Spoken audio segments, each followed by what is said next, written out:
Heidi Roizen has built a significant network with prestigious and lasting connections in the technology and venture capitalism industry.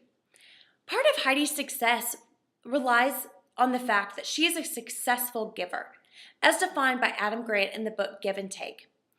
Heidi truly values giving to others and to help others in their career and in their personal lives. However, the venture capitalism industry has demanded more of a matcher style of Heidi, as she has to call in favors to her connections to establish other connections and to help other people. One major strength to Heidi's network is her professionalism. She respects the time of her connections and only establishes mutually beneficial connections.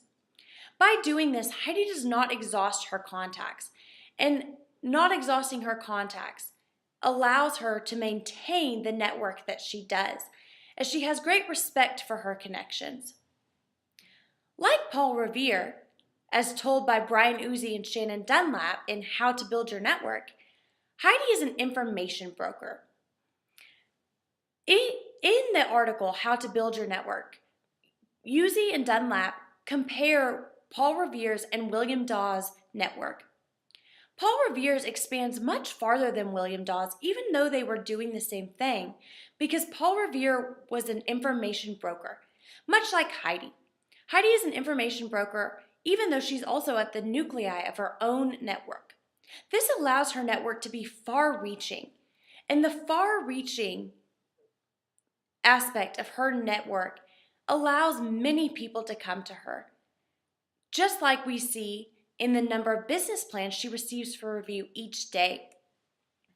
Heidi also harnesses the 6 principles of persuasion, as defined by Robert Cialdini in Harnessing the Science of Persuasion. Heidi is likable. She's an extrovert and values relationships and values other people. She also truly understands reciprocity. She gives what she would want to receive. Heidi harnesses social proof, and she takes advantage of similarities with others and networks with people with similar interests. This is valuable to her network. Heidi also believes that consistency is one of the most important practices in her network. She maintains consistency with her connections and values this consistency. Heidi is also an expert in her field, and this draws people to her. She has the value of authority within her field and also scarcity, as she possesses scarce information which people seek from her. Although Heidi's network is significant and almost flawless, there are some weaknesses to her network. Heidi has a problem prioritizing her time, and this can lead to burnout. Just like it did at Apple, she became burned out because she has a hard time saying no to people. Although the fact that she has a hard time saying no to people continues to expand her network, it also leads to the possibility of a burnout, just like we might see at SoftBank as she continues to become swamped with business plans from other people. This is much like the story from the teacher from Teach for America, as told in Give and Take by Adam Grant. She gave and gave to other people, and although it was her passion, she became burned out because she wasn't meeting her own needs. Heidi needs to meet her own needs and while also helping others. She needs to go back to having her dinner parties because, as we know, she valued those dinner parties and they also helped expand her network. She needs to value her prioritization and her time management. Heidi's network is also concentrated within the venture capitalism and technology industries. This does not create a highly diverse network within industries. It cannot be argued that Heidi has a diverse network of people. However, I believe that Heidi could benefit from expanding her network into different industries.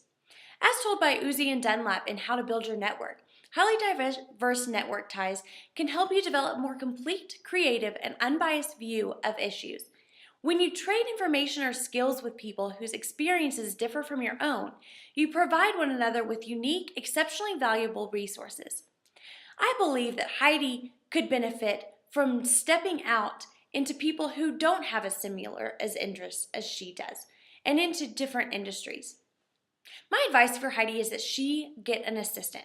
I believe that she could hire people at SoftBank to work under her, to filter through business plans and only put business plans on her desk that are truly worth her time. I think that if Heidi had people working for her, she wouldn't have to say no as often. And as we know, Heidi is not good at saying no, which creates a constraint on her time, as she likes to help people and will read through all of the business plans. I believe that it would help her to not have to see every business plan and only see the ones that are truly worth her time and effort. An automated software system would also help in this regard. A system could filter through and automatically weed out business plans that don't meet strict criteria. Although this would help her to not have to say no, Heidi also needs to learn how to say no, because it is unrealistic for her to think that she can help everyone. And although it expands her network, some networks are best kept to a manageable size. So I believe that Heidi should take some time to think about what makes her happy and what her priorities should be. I believe that she should take this interest that she has, whether that be in technology or in venture capitalism or in helping her startup companies and sitting on the board, and truly decide where she wants to spend her time and not go beyond the time that she commits to that. This will allow her to do the things that she likes to do, like her dinner parties, and not be burned out. I think that Heidi has built a truly significant network and that she just needs to maintain the network that she has in order to keep herself happy.